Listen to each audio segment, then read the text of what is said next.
You have found what lights you up. I'm your host, Sunny the Life Coach, and I'm here because I see you searching for something or someone out there to help you feel better.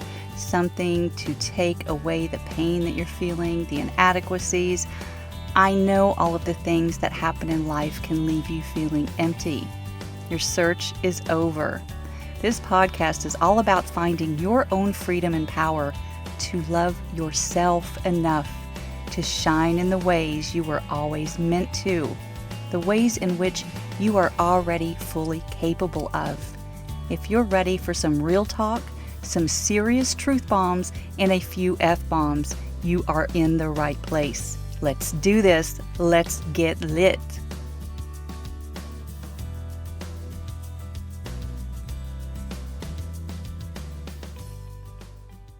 Hey there. Welcome to episode 48.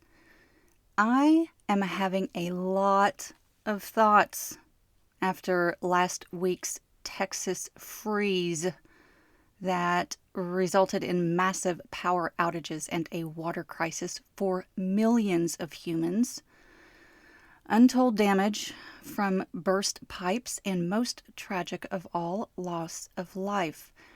At the time of this recording, we don't really know the entire scope of the fallout. I'm just going to give a little background to those of you who don't live here. I know I touched on it last week, but I have a bit more to say now that I'm no longer in survival mode.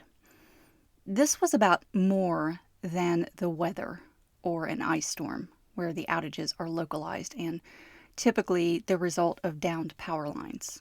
Texas has its own power grid. If you look at an energy grid map of the U.S., you'll see it divided into three areas: the eastern grid, the western grid, and good old Texas. This state is also the greatest energy producer in the nation. Of course, we have the oil. We also have the natural gas, the nuclear, the coal, the wind, and the solar, although those last two are a small percentage.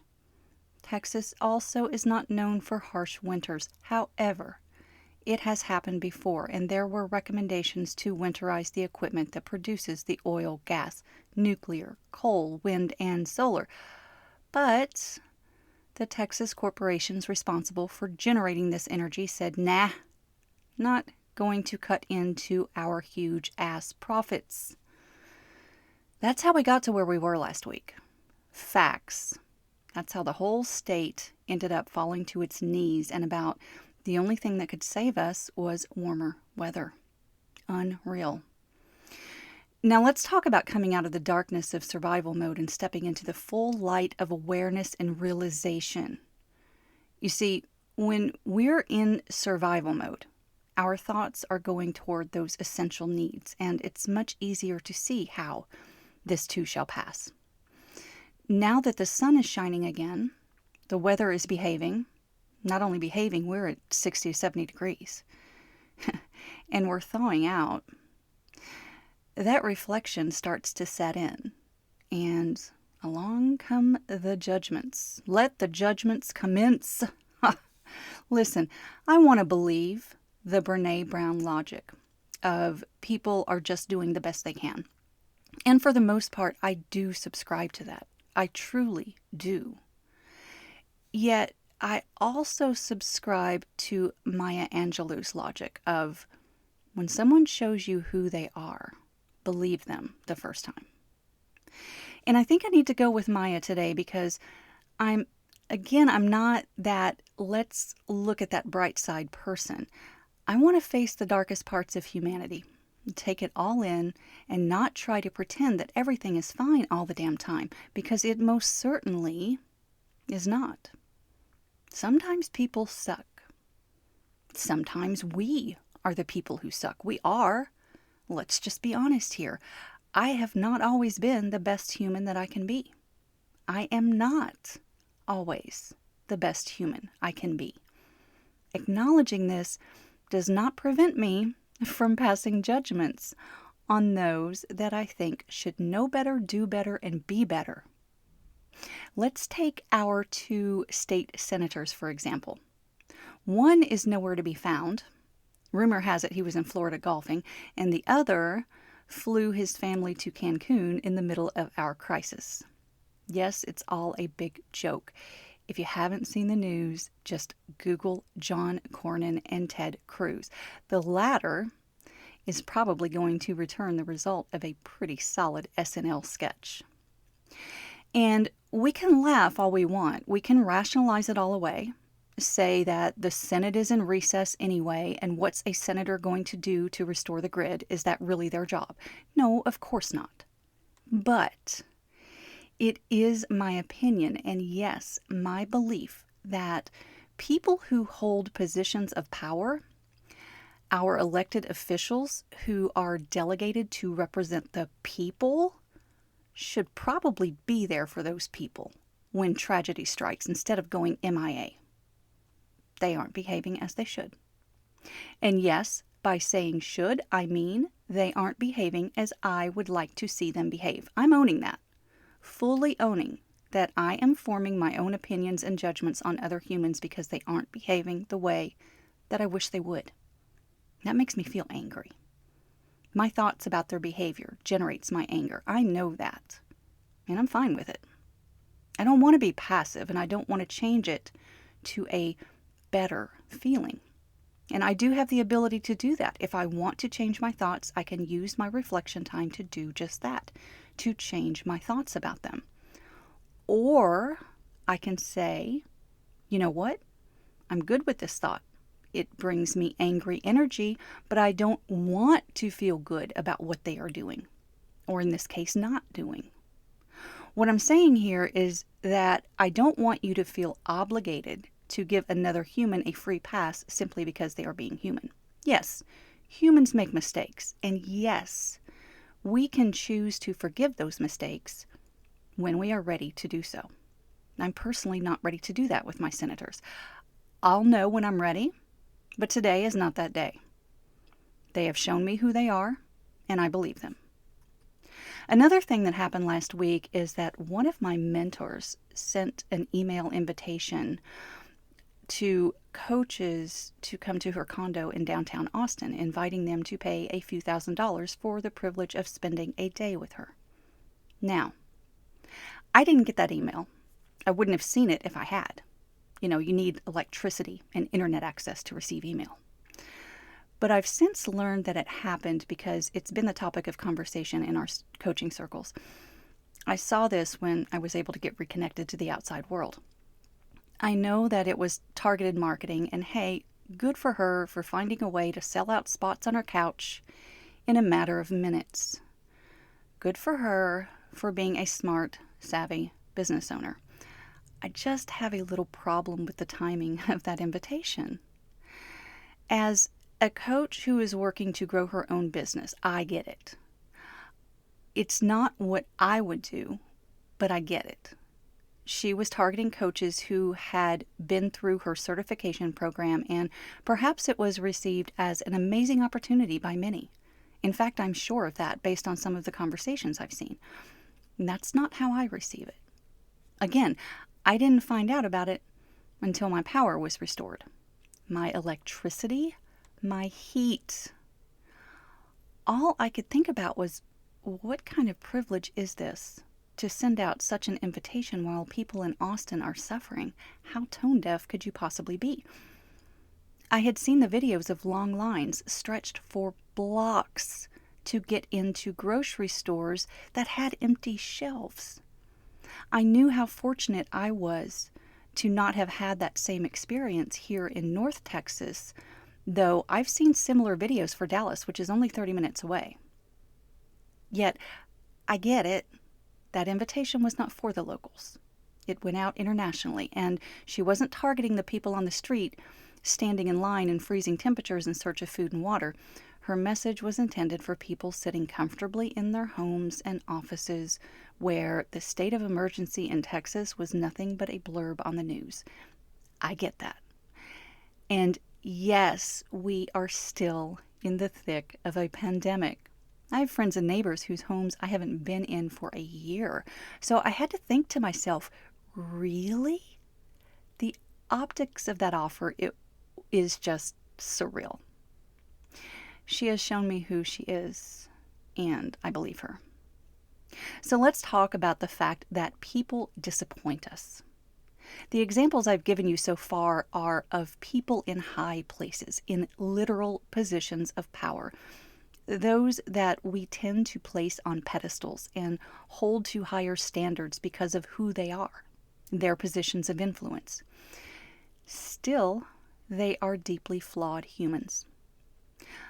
I know that they didn't reach their current positions by playing nice all the time or by concerning themselves with optics or perceptions of the general public. In the case of this master life coach specifically, she would not hesitate to tell me that the sadness I felt about her positioning is all about my thoughts. I don't disagree with that, but that's also gaslighting, plain and simple. The very definition of gaslighting is a specific type of manipulation where the manipulator is trying to get someone else or a group of people to question their own reality, memory, or perception. My friends, let me be absolutely clear with you right now. Hear this. I will never do that. As deeply flawed as I am, I will not gaslight. I see a fine line between showing someone that it's their thoughts that are generating their feelings and then doing whatever I feel like doing and simply telling you to explore your thoughts about it. Yes, I'm going through some things right now because this person is showing me who she is and I believe her. I am disappointed and I am deeply sad. I thought we were going to have a different relationship over my lifetime. I didn't idolize this person, but admiration was certainly a thing. And now I have to do the work to unpack that. That's okay. That's doable. I can get it done. It will just take some time. Because it is true that any relationship you have, even if you don't know the human being personally, is created in your mind. I had created a very strong relationship in my mind that needs to be fully examined and unraveled. That behavior is no longer admirable, in my opinion, and that's the beauty of thought work. I know it's my own thoughts. I know I hold my power and my agency in my own mind. I know this because there are other coaches out there who scrambled for the opportunity and happily paid the price. I have completely different thoughts about her actions. Then the question becomes, what do I do with them? What do I do with those thoughts? Like I said, I have some unraveling to do myself. I'm not necessarily going to get into the specifics of that work in this episode, but I do want to touch on how we can go about it in general. What do you do when someone you love and admire disappoints you? When they show you who they really are and that doesn't line up with your own values? When it, in fact, becomes a direct conflict with your own values? What if it is someone who is really close to you, like a close friend or even a family member? Well, I think that it becomes an opportunity to examine the relationship. Remember, your relationship is what you have created in your mind, and decide whether you want to keep it or determine that it's been completed. I do like the idea of completing a relationship rather than ending it. I learned that from the very mentor that I'm ready to pull away from. Ultimately, it is true that the actions other people take or don't take are out of your control. We can wish all day long that things would be different and that they would behave the way we would behave if we were in the same position, but they won't. They will do what they think is the right thing to do, and we are left with our thoughts. Indeed, our judgments about their actions. That's your first order of business right there. Recognize that other people are going to do what they do. They're going to say what they say, and there's not a damn thing you can do about it. You wouldn't want anyone else telling you what to do or say, would you? Let go of the notion that other people, especially those that you love and admire, are going to behave the way that you want them to. At the very least, acknowledge that they are living their lives. Yes, maybe not in the same way that you would, but that's what they're doing, living their lives. Perhaps they are even doing the best they can. It's possible. Taking that step alone is a freeing exercise. It really is. I'll say it again because it's very important.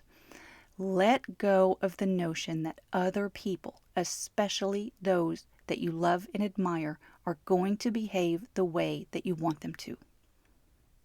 Next, you need to examine what you really want this relationship to be. Do you want to keep both love and admiration? Do you want to just keep the love but drop the admiration? Do you want to work toward completion and just move on? Get curious. Remain compassionate, both for yourself and the other person. Often we get to this point and we're still in that place of she should have, shouldn't have, said or done whatever she said or did. If that's where you are, you need to go back to the beginning and acknowledge that they are living their lives the way they want to, not the way you want them to. The things they do or don't do only impact you when you have a thought about it. That's true. When you make your judgment, it really is true. It only treads into gaslighting territory when they throw that back at you in a way that has you questioning your perception, your own version of reality. You can own and acknowledge that for yourself, that your thoughts are creating your version of reality. I absolutely encourage you to do that. Now, ask yourself, do you want to continue this relationship? Do you want to continue this relationship in a different way? That's an option too. You don't have to move toward completion. You can always choose to continue it just in a different way. That's where your power lies. It's entirely your decision. I think we all have people in our lives that we respect and admire who have also disappointed us. Surely you can relate to that. I think we have also been that person who is respected and admired who has disappointed another. Maybe we know this and perhaps we don't. We could be totally oblivious to it, as could the other person in your scenario. The person you are focusing on who has disappointed you could be completely oblivious to that. Or perhaps they are completely aware and don't even care. They are unbothered by your angst over their actions. That's entirely possible as well. Where your focus needs to go is on who you want to be in this relationship.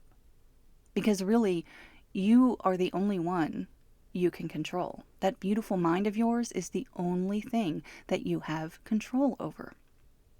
How do you want to show up?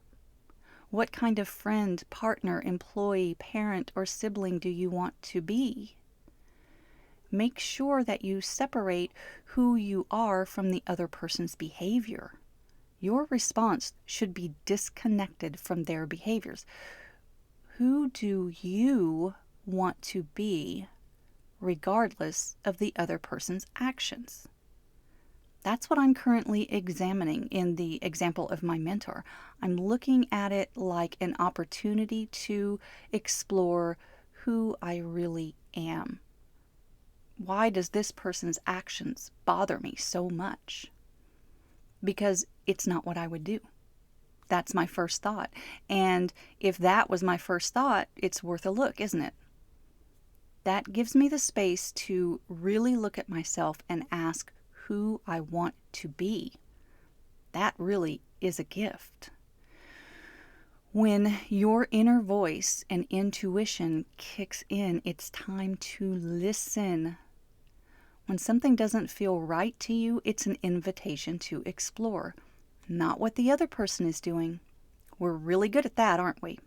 I'm a master level expert at evaluating what everyone else should be doing. I can assure you. No, that invitation is to explore within. It's an invitation to go inside of your own mind and navigate that. How do I want to show up in this relationship? Who do I want to be? And is the person I want to be in alignment with the other person's values? Don't force yourself to stay in a relationship because you've put all of this time or effort into it, or because of who they are. Either maintain, adjust, or complete the relationship because of who you are. And listen, I'm going to do a whole episode about who you are in the very near future, so you can definitely look forward to that. Just keep in mind for now that this is such an amazing opportunity to do a gut check and start scratching the surface of your own values. Take a look at that alignment factor. Do you feel aligned with the other person's values, what they are showing you? Or do you feel conflicted? When there is conflict, that's a signal that there is work to do. On you, not on them. The work is to be done on you. Trust me, I would love it if everyone else behaved the way I want them to. If they followed the imaginary script that I've written for my movie. Also trust that that's never going to happen. Of course, sometimes it works out the way I envision that it should, and a lot of times it does not.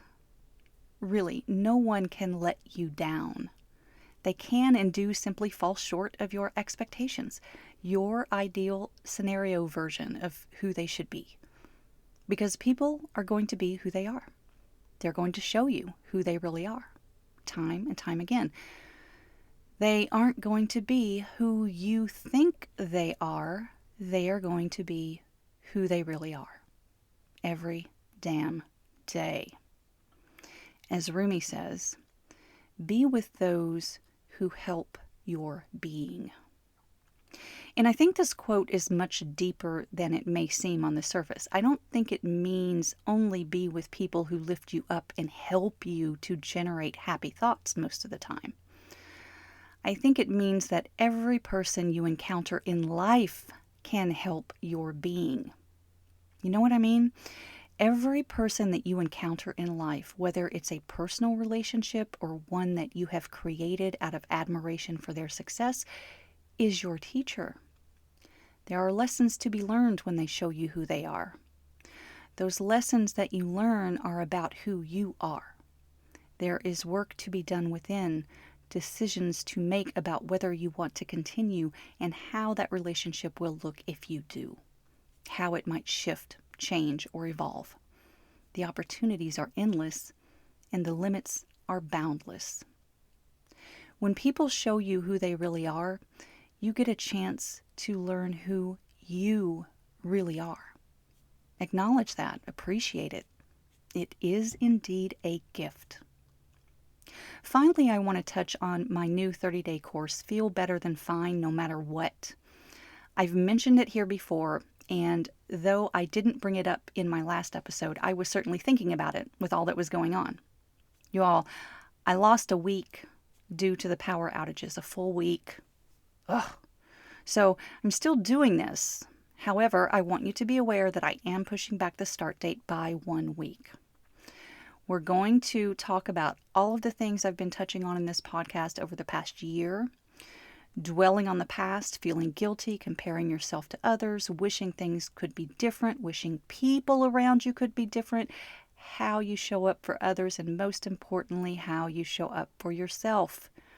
Of course, the timing is perfect because it's always perfect timing to address all of those things. Yes, it's going to be interactive. We'll have daily conversations about the things that are keeping you stuck, and I'll also do weekly group coaching sessions. This is going to be so lit. Because all of the things that are happening in this world and the behaviors of others truly don't mean a thing when you're living this life with a managed mind from a place of awareness and ease. That is where your freedom lies. That is your power. I'm going to show it to you. 30 days to freedom, 30 days until you will feel better than fine no matter what. We will now start on March 8th, not the 1st, but the following Monday. If you're hearing this later, don't worry. I already have plans to offer it again and again because I already know how amazing and impactful this is going to be. Simply check out the show notes for a link to be placed on the waiting list for this course. I will be publishing the registration details to those on my list first. If you are able to get in by March 8th, 2021, sweet. If it's a later version, know that it will be just as awesome, if not even more so. Just get on the list. Commit to connecting with me and showing up, and I promise you will feel better than fine. I really am still so excited to be offering this. I truly cannot wait. There is no reason that you should wait either. Let's do this. Light up. Shine on.